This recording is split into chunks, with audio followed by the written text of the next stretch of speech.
You really should let us help you manage things while David's away, my mother-in-law Janet said, stirring her coffee with practiced precision.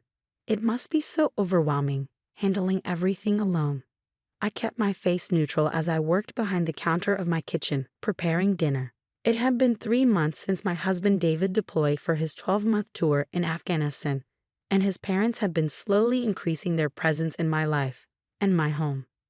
I'm managing fine, I said, chopping vegetables with perhaps more force than necessary. The bills are paid, the house is maintained, and everything's running smoothly. Of course, dear, Janet exchanged a look with her husband Robert that I'd grown to hate. That patronizing, knowing glance that suggested they knew better than their 28-year-old daughter-in-law. We just want to help. After all, this house is David's investment too. The house. It always came back to the house. The beautiful Victorian we'd bought last year, with its wraparound porch and original hardwood floors. David and I had fallen in love with it immediately, pulling our savings and taking out a mortgage together. But from the moment we signed the papers, his parents had made their disapproval clear. He should have waited to buy property until he found something better, they'd say. This neighborhood isn't really suitable. The fact that we'd chosen it together, that I contributed equally to the down payment, seemed irrelevant to them. I wasn't surprised when they showed up at my door 2 weeks after David deployed, suitcases in hand. We thought you could use some company, Janet had announced, just until you get used to David being away. That was 3 months ago. They'd gradually taken over my guest room, then my kitchen, then started suggesting changes to the house. New curtains appeared without my consent. Furniture was rearranged while I was at work. Every decision I made was questioned and second-guessed. My phone buzzed, a text from David. The sight of his name made my heart leap, but I waited until I was alone to read it.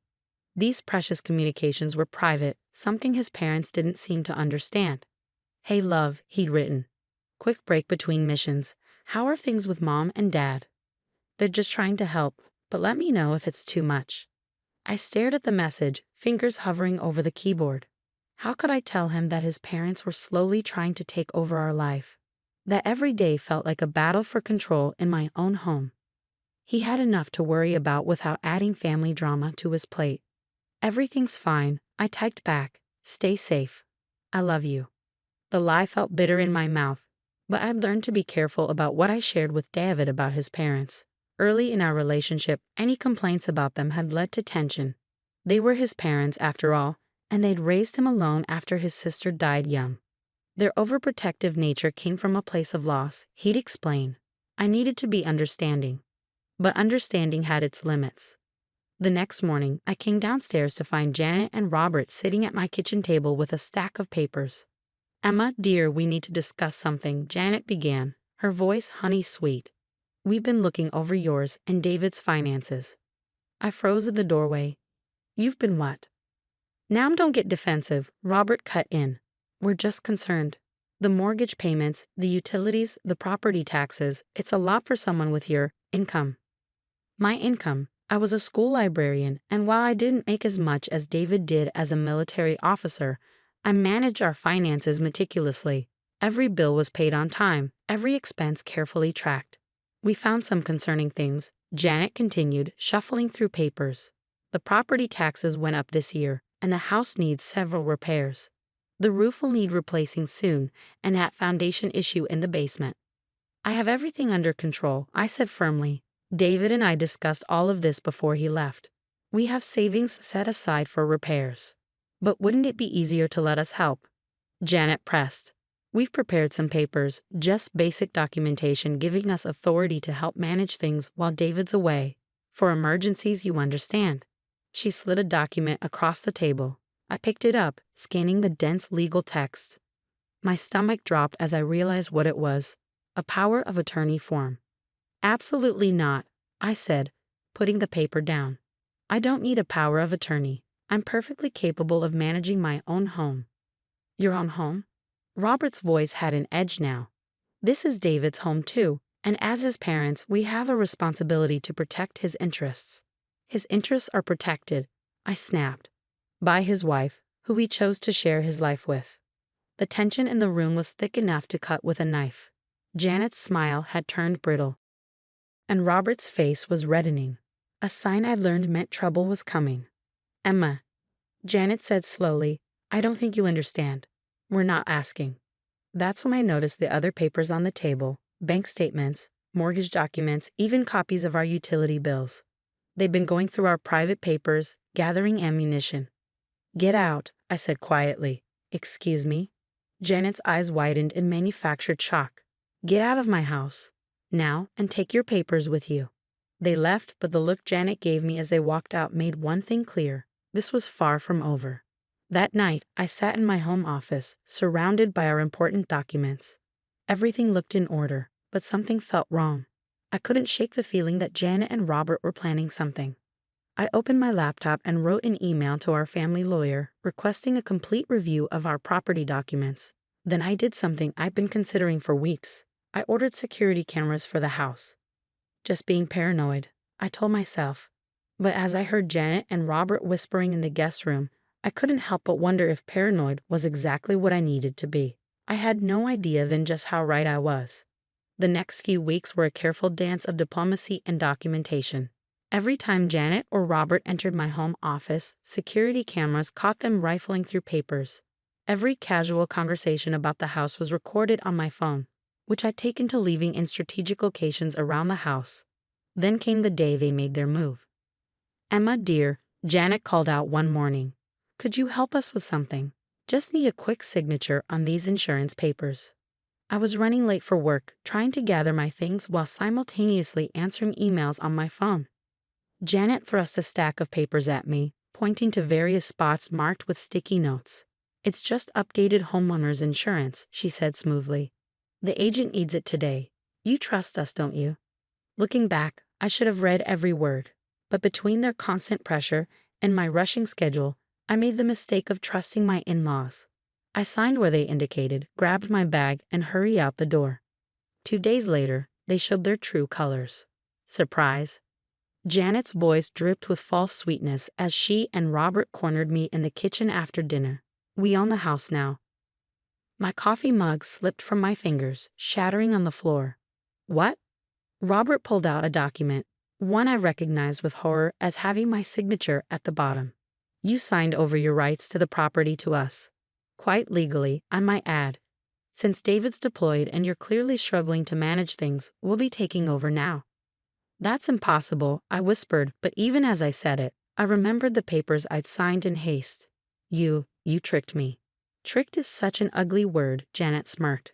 We protected our son's interests. Now, you'll need to pack your things. We'll be generous and give you until the end of the week.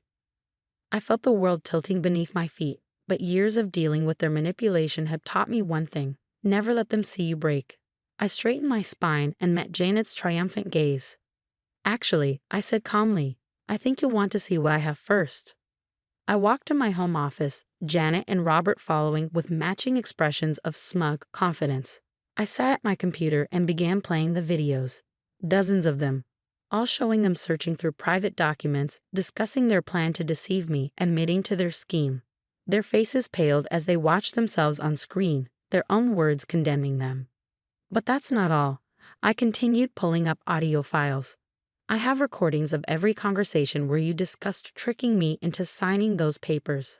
Oh, and emails from my lawyer confirming that any documents signed under false pretenses are invalid. He's quite interested in pursuing fraud charges, actually. You recorded us? Janet sputtered. In our own home. My home, I corrected her. And yes, I did. I learned from you, after all. You taught me to always keep evidence. Robert tried to bluster his way through. David will never believe you do this to his parents. David already knows. I cut him off, pulling up my phone to show them the video call log. I spoke with him yesterday. Showed him everything. Would you like to know what he said? They stared at me in shocked silence. He said to give you a choice. Either you leave now, destroy those fraudulent papers, and never try to interfere with our lives again, or I press charges and make everything public. Imagine how that would look. Respected retired judge and his wife trying to steal their daughter-in-law's home while their son serves his country. Janet's face had gone from pale to ashen. Robert was gripping the back of a chair so hard his knuckles were white. You wouldn't? Janet whispered. I smiled, but there was no warmth in it. Try me. They left that night, taking their suitcases and their schemes with them. I changed the locks immediately and had my lawyer draw up legal documents bearing them from the property. 3 months later, David came home on leave. His parents had told him their version of events, of course, but the evidence was undeniable. He watched every video, listened to every recording, and read every document. "I'm so sorry," he said, holding me close. "I should have seen what they were really like. Should have protected you from them." "I protected myself," I replied, "and our home." We spent his leave redecorating, erasing every trace of Janet and Robert's presence. We painted walls, bought new furniture, and made the house ours again. Before he deployed again, David added my name to every account and document that was solely in his. "No more loose ends," he said. "No more opportunities for them to interfere." Janet and Robert still try sometimes, sending guilt-tripping emails, attempting to contact David's commanding officer with concerns about me, spreading rumors in the family. But their power over us is gone, shattered like my coffee mug on that kitchen floor. Yesterday, I received a letter from them, a formal apology drafted by their lawyer, admitting to their attempted fraud and relinquishing any claim to our property. I filed it away with all my other evidence, a reminder that sometimes the best defense is careful documentation and the courage to stand your ground. As I sit on my porch now, watching the sunset paint the sky in shades of pink and gold, I think about how close I came to losing this place. But more importantly, I think about what I gained, not just my home, but my independence, my strength, and the knowledge that I can protect what's mine. David calls it my finest moment of tactical warfare. I call it the day I finally stood up to the in-laws from hell. Either way, Janet and Robert learned an important lesson. Never underestimate a military wife who knows how to gather intelligence.